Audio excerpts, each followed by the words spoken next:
Yo, yo, yo, what is going on, IK Familia? It is your boy BN, aka Mr. Kingdom Builder. We are back again for another dope sauce, dopity Infinity Kingdom video. Today, I'm pretty excited because, well, in short, I feel as though I'm starting to really become always excited, which I am. Why not? Today, I would love to talk about, again, another important thing that really hits home for me is coming back around again to server management. And one of the things that I really feel is almost just as important as anything else that we do in IK, especially when we look at how important and how factoring management is to the stability of servers.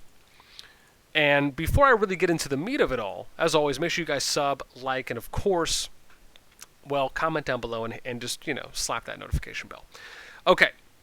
The thing for me is that more often than not, there are just too many players. I don't know if I want to say too many players, but let's just say the majority of players just do not know how impactful server management is. And this can come in the shape of a few ways. I will give a couple examples. One example is, let's say that you have big players or whales. And let's say things like realistic expectations, setting certain guidelines, policies, rules that apply to people, along with trying to inform them as well as everyone else. And let's say something happens or a rule change happens. Maybe it's not explained to people. Maybe it is, and they still just decide, they're going to do whatever they want. Right? These are things that can factor and go into just one way that your server could arguably completely destabilize. Right? How you treat your big players. And this is not to say that big players, whales, need to be given some form of a special treatment to an extent. One of the things I always preach is consistency. And anyone who's ever been a part of any of my projects, you played in any server I've been in, and let's just say you're a part of management, or if you've ever spoken to me or we've ever talked about this publicly, even though we have on other occasions, you would know that I treat everyone the same. I could care less if you spend $1 million on the game, or you're free to play, or you spend $1. It doesn't matter to me, right? That doesn't give anyone the right to show favoritism in a way that supplants what your entire goals are that you're preaching to your server. I think having a nice equal representation of how we do certain things to allow for the majority of players, if not arguably every player in a server, to benefit from them, is always going to be the ideal approach that we take. Albeit, I would say some exceptions, but this isn't necessarily like an exception video.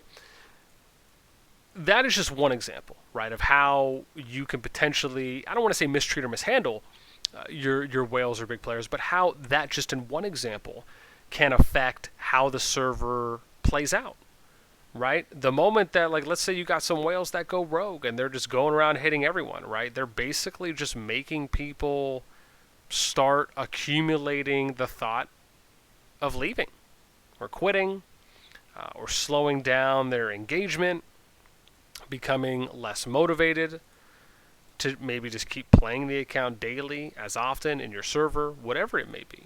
Right? These are all very important things that can happen in a server just from arguably one player.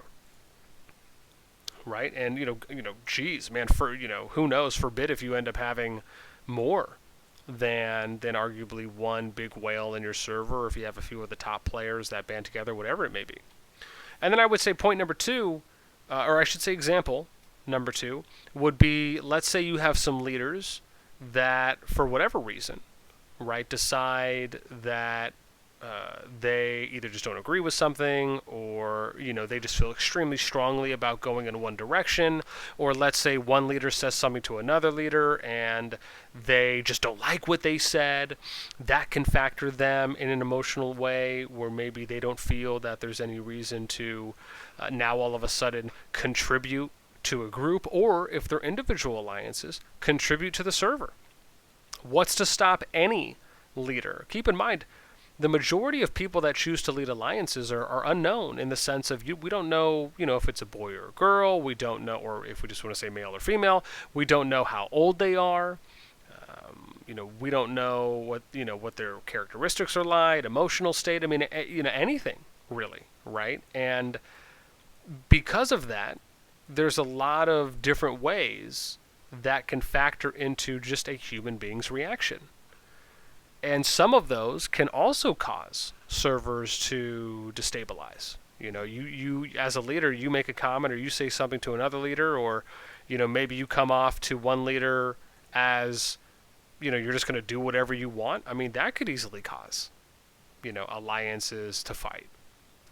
It could then further cause other alliances to pick sides. And now all of a sudden you're finding yourself a day or two later in a server war. You could have, as another example, you could have officers or players spreading information.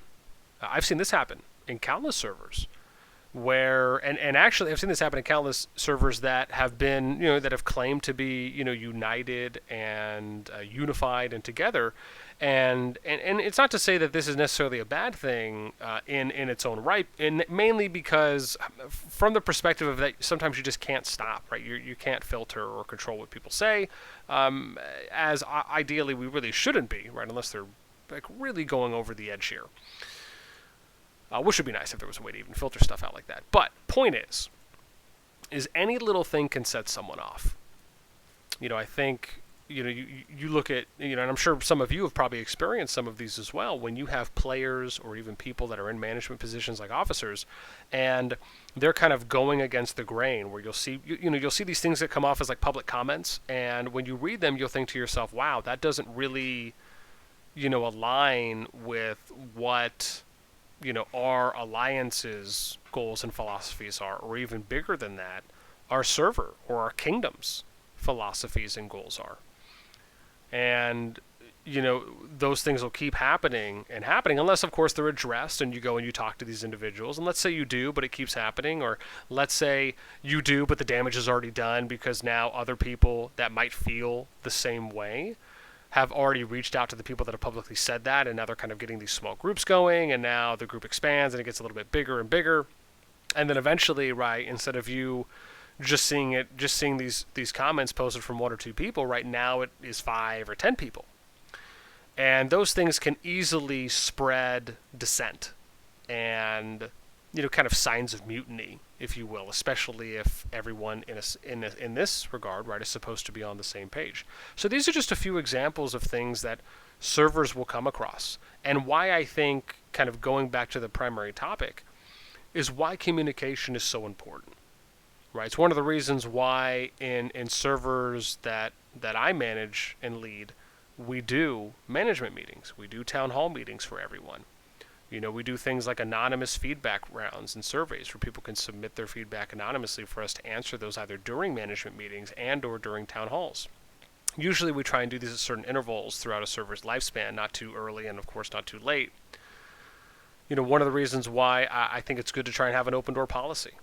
For anyone who's played in any server that I can tell you I've been in, and I would hope for others as well that lead alliances, whether you're doing it on an alliance level, you're doing it on a server level, you have somewhat of an open door policy where, you're happy to sit down and have a conversation with anyone that comes, right? Whether that's from within your alliance or if it's someone that's just in the server. And I think in addition to having, I think, good lines of communication, and that just being vitally important for just server stability, not only within your alliance, but again, beyond that, is I also think it's good to ask questions. I'd be curious for how many of you have experienced similar situations like what I have seen in servers and kingdoms. And in addition to that, how many of you have come across this one, where you see people, and this is something that's so funny. I was having a conversation with a few of my buddies this morning, and I hit them with this line, and I thought to myself, man, this really hits home for me after I thought about, its impacts. And the conclusion that I came to for this line that I had thought of was, some players are the first to blame, but never the first to help out or to offer to help. And as I kept thinking about this more and more, I thought to myself, damn, man, this is like really true. And I look back on servers in other kingdoms I've been in, and anytime I see players that, anytime they see something or they notice something happening, or something might be a concern to them that they hear or they see, more often than not, they are usually the first to blame, the first to point the finger, and almost every time, never the first to offer to assist or the first to offer a solution, or even deeper than that, the first to ask a question. And I'd be curious how many of you also have experienced situations like that in your servers. How many people do you know that are in servers or kingdoms you've played in, right? Whether they are a player, an officer, a leader that you've seen. And then when they did that, how did that affect other players, whether it be in the alliance, maybe in your management channels, right? And then did that even have a factor going into things that happen later down the road in your server? I'd love to know. Let me know in those comments down below. And then I think the last thing I'll leave you guys with is, and girls, of course, because we're gender neutral, and anyone in between, is that, I think it's very important that a level of self-awareness definitely has to play a factor into, how much do we know? And based on our hopefully self-realization of our own current level of knowledge and understanding and experience, is it more appropriate to ask a question so we can truly get an understanding of something versus coming out with a comment/statement which could just be perceived as you stating a fact or you stating something that is, and it could not be anything else. I can't tell you how often I see this happen. In almost every server or kingdom I've played in, oftentimes I'll usually see it from more of the active members. Sometimes we'll see it from members of management, whether it's officers, even less than that from leaders.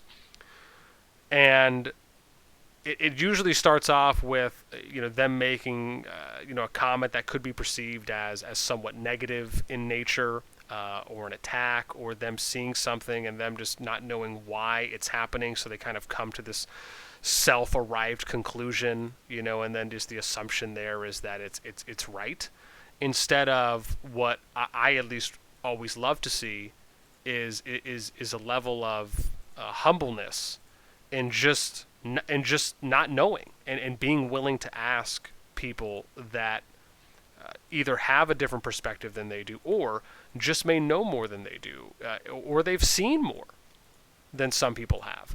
I think those are really important to do when you are looking at how something you are seeing or you've heard is happening. It's almost like being willing to give the benefit of the doubt, to hear both sides to a supposed argument, right? You're not just gonna take in what one person says and then treat that as an absolute fact, right? Where we do not have any opportunity for, not to say rebuttal, but to see it from someone else's view, to expand what we currently know to what we could learn from it. And I hope this hits home with some people, because I can tell you for myself, from playing Kingdom Builders now for 5-6 years, it's something that is a very consistent thing I see. And I always try and explain, even in the servers I play in, right, we always explain this, where we tell people, if you're ever curious on something, ask. Even if you already have a line of thought on how you feel something happened, right? Or what you're seeing or what you're hearing, still ask. You never know. You might get an explanation or an answer that completely counters what you were thinking or provides what you needed to hear to then say, you know what, that makes a lot more sense now, or thank you for explaining that, right? Or maybe it just gives you another perspective. But I think, it's like God, what's the saying in school? It's like the question not answered, or the question not asked is an answer not given. Something to that extent. I'm sure someone can quote me in the comments with the appropriate one. Though I just think these are really important things, and these are a lot of things that most creators in Kingdom Builders, if not almost arguably all creators in Kingdom Builders that I have seen thus far in my experience, just don't talk about. And again, as I always say, not a slight to anyone. It's just, again, most creators are very much focused on progression-based content, event-based content, and not necessarily looking at the kind of managing side of servers and the player psychology side of people that manage servers and even others as well. And I love just having the opportunity to talk about these things. With that being said, that is it for me. As always, I hope you guys, or hope everyone, I should say, enjoys the content. For me, it is always an absolute pleasure to cover it for you, and I hope any of you enjoy these insightful conversations. As always, let me know what you guys think in those comments down below. That is it for me. Until next time, we'll catch y'all later.